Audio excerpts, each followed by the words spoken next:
Good evening, everyone. This is DC and English News Edition, and you're watching with me, Kim Kongsai. First, the headlines. GMFD received God revelations for the first time 2025.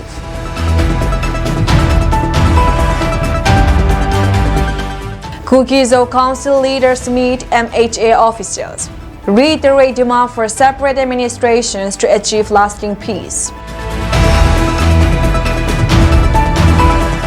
Tangkol Kachanaga militants assault unarmed Kuki volunteers. Go-to issues 24-hour ultimatum. Maram Students Union assures Kuki and Métis students safety in their areas.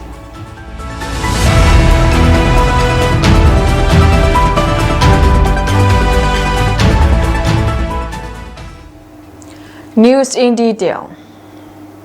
Gospel Ministry for Disabilities India GMFD located at Eskumunum Tuibu witnessed God's intercessions for the first time this year, 2025 today, January 18. It may be mentioned that God visits his believers and followers here through his voice since few weeks before the current ethnic conflict began in 2023. The current genocidal program carried out upon the Kukis by the Métis was first prophesied here in 2023. GMFD initially is a home for the disabled and is run by Evangelist Jin Kolam and assisted by Evangelist Tanglin Se Haukip and other pastors and evangelists as well. Apart from taking care of the disabled persons, exorcising is also done by the workers here. People who are possessed by all types of evil spirits are cured by the prayers of the evangelists. People from afar and wide come to this place in need of healing, both physically and spiritually. Apart from gathering together to listen God's voice, the believers came here every day and pray together for the whole community. As we have mentioned before, today marks the first instances of God with his people for this new year, 2025. The believers are so thrilled and overwhelmed, gathering in large number of approximately 3,000 and are eagerly waiting for God's intercession. The place is overcrowded as always as the number of believers increase. They anxiously awaited for the message God has for them. The intercession begins exactly at 2 p.m. where God spoke to his people through his servant Robert, who acts as a human shell. In a crucial meeting with officials from the Ministry of Home Affairs MHA in New Delhi on Friday, leaders of the Kizo Council MHA reiterate their demand for the creation of a separate administrations for the Kizo community to ensure lasting peace in the region. The Kizo Council, representing various tribes under the Kizo umbrella, was led by Chairman Henlian Thangthanglet, along with other key members, including Coordinator CH Azang Kongsai, spokespersons Ginja Walsong, and Finance Secretary Richard Mar. During the meeting, the KZC leadership emphasized the urgency of materializing their political demand for a separate administrations as the best path forward for resolving the ongoing conflict and establishing long-term peace in Manipur. They urged the MHA to prioritize and expedite the realizations of this demand. Responding to KZC's plea, MHA officials, including Advisor A.K. Misra and Joint Director Northeast of the Intelligence Bureau Rajesh Campbell, called for a focus on maintaining peace before seeking a permanent solution. However, the KZC leaders countered that only the creation of a separate administration would ensure lasting peace, arguing that such a move would be the most effective way to address the political and security challenges faced by the Kizo community. The meeting, which lasted for over an hour and a half, saw discussions on various aspects of the ongoing situations in Manipur. The KZC delegates stressed the importance of swift political dialogue, urging the government to initiate talks as soon as possible to find a solution. They also pointed out that their demand aligns with the Kuki Nationalist Organizations KNO and United People's Front UPF's call for a union territory under Article 239A of the Indian Constitution. In a significant development, the Kizo Council has announced that they will hold a press conference at the Press Club of India in New Delhi on Saturday to further address their demands and concerns regarding the political situations in Manipur. The meeting with the MHA officials marks the first formal engagement between the Kizo Council and the Government of India, with hopes for a constructive dialogue moving forward. In a shocking incident this morning, 6 unarmed Kuki volunteers were ambushed by LA's proscribed Tangkhul Khalsa Naga militants in the Tangkhul Hungdung area. The volunteers, who were on a duty roster exchanged tasks with safeguarding Pailengmul areas in Kampokpi district, have been protecting the region from sustained aggressions by the majoritarian Meitei community over the past 2 years. According to Kotu, the militants physically assaulted the volunteers, confiscated their vehicles, and seized personal belongings before releasing them under the mediations of Tangkhul Hungdung civil society organization's leader. This act of hostility has drawn sharp condemnations from Kotu, which has accused the Tangkhul Khalsa Naga militants of undermining the neutrality claimed by the Naga community in the ongoing communal conflict. The Khalsa Nagas of Manipur, known for their good Samaritan nature, must uphold their neutral stance and hold accountable those within their fraternities, such as the Tangkhuls in Hungdung and Singkap areas who are determined to destabilize peace, the statement urged. Kotu has issued an ultimatum demanding that the culprits be brought to the concern within 24 hours. They have warned that failure to act will hold the Tangkhul Hungdung and Singkap areas solely responsible for any escalations of tensions. This incident underscores the fragile state of inter-community relations in Manipur, where clashes over land and ethnic identity have created deep divisions. The Kuki community has been at the forefront of defending their territories against external aggressions, while repeated acts of provocation threaten to inflame an already volatile situations.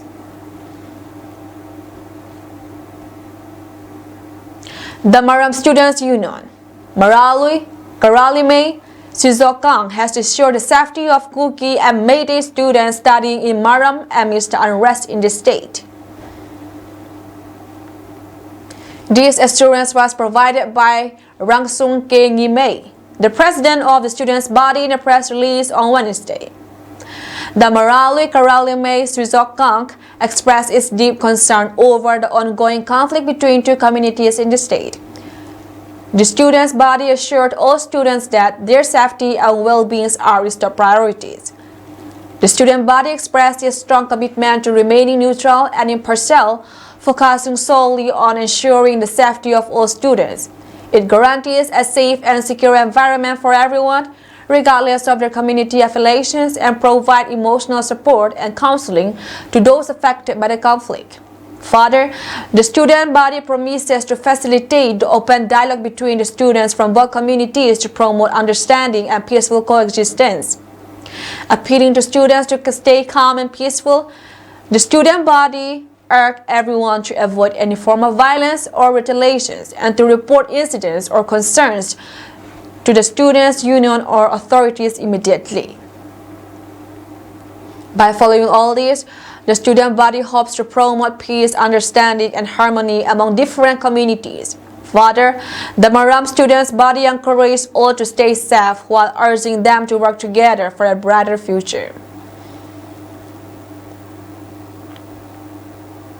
The Meitei Alliance has urged Manipur Chief Minister Biren Singh and the government of Manipur to conduct surveys and investigations to rectify misappropriated land recourse in reserved and protected forest areas using historical recourse as the basis for verifications.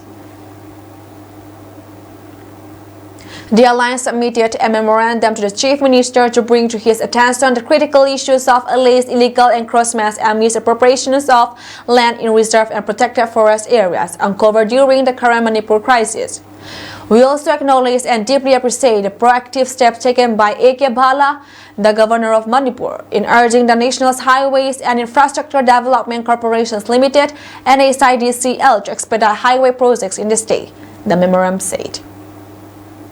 It cited encroachments in forest areas as the key concern, saying that the crisis has revealed significant alleged irregularities involving illegal encroachment into reserve and protected forest lands, reportedly facilitated by corruption and unauthorized officials. Notable examples include Kizo Protected Forest Jampur, Koga Reserve Forest Jampur, and Kamelok Reserve Forest Imphal East. It mentioned and added that the affected area is spanning 31.08 square kilometers.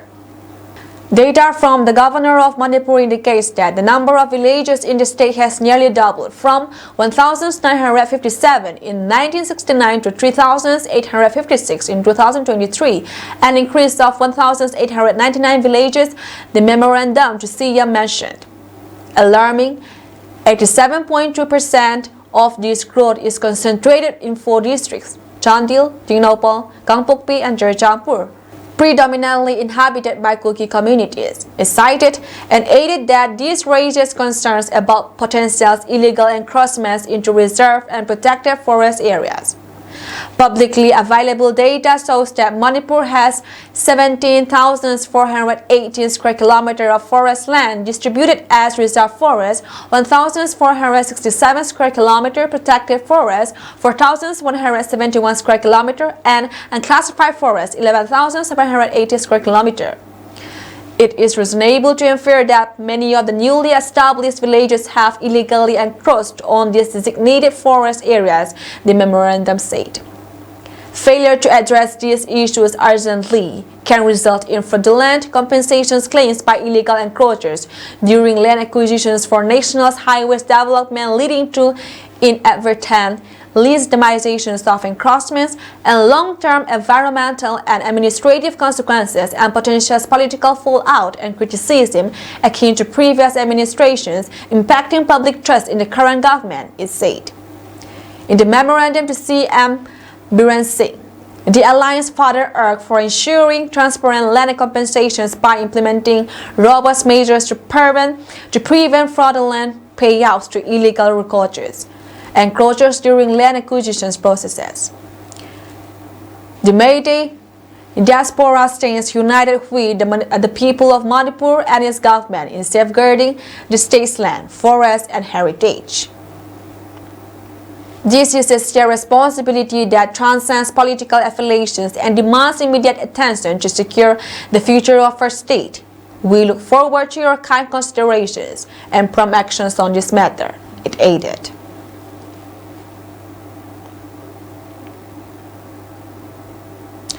The Zoro and Jin Kuki Mizo group based in Mizoram will hold demonstrations in Aizawl and other parts of the state on January 29 to protest the alleged scrapping of the Free Movement Regime (FMR) and the introduction of a border pass system along the Indo-Myanmar border, a leader said on Friday. The organizations representing all ethnic Zo or Mizo tribes in India, Bangladesh, and Myanmar convened a meeting chaired by its president R. Sankawa to discuss key issues including the alleged scrapping of the FMR, fencing of the Indo-Myanmar border, and the deportations of Bangladeshi refugees from the state. Organization's General Secretary L. Ramdilyana Renthai said. The meeting decided to stage demonstrations in Aizawl and other parts of the state, Renthai said. In a statement, Zoro urged the center to revoke the notifications ending the FMR with Myanmar. The Zoro and the Mizoram Zirlai Pol MZP have strongly criticized the Assam Rifles for detaining 28 individuals of Zo ethnic who entered Mizoram from Bangladesh on January 5, 2025 seeking refuge and safety. Zoro added that they are deeply pained by the state government and Assam Rifles' decision to send back or deport 11 people out of the 28 on January 11, 2025, and they have appealed the state government that in future all Zo ethnic brothers and sisters be given refuge and shelter whenever required. Previously, the organization has called for the reinstatement of the FMR, which followed visa-free movement across the India-Myanmar border, and demanded the cancellation of the order mandating border passes for residents within 10-kilometer radius on either side of the international boundary. Sangkawa claimed that the Ministry of Home Affairs recently replaced the FM mark with a new system to regulate movement across the border. Under the new system, effective from January 1, people residing within 10 kilometers of the border on either side must obtain a border pass to visit each other, Sangkawa said. That's all from us tonight, and we thank you for joining our program.